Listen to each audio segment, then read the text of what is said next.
रोजीना एक जान तोरा बिना गेला छोड़ के हमरा कत हम जीवो अब कोना के जानू गे आना लौट कर नहीं तम जब हम कैट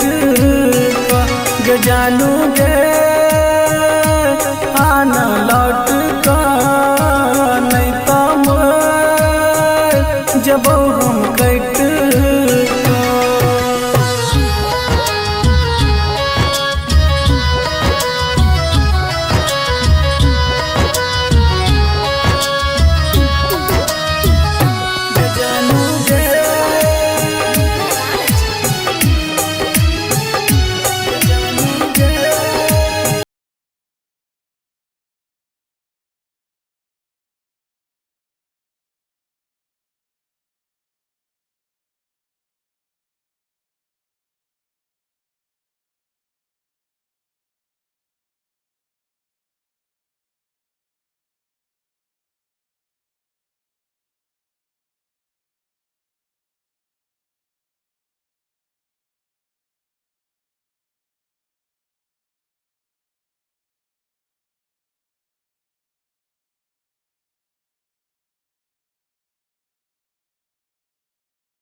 जब हम कैट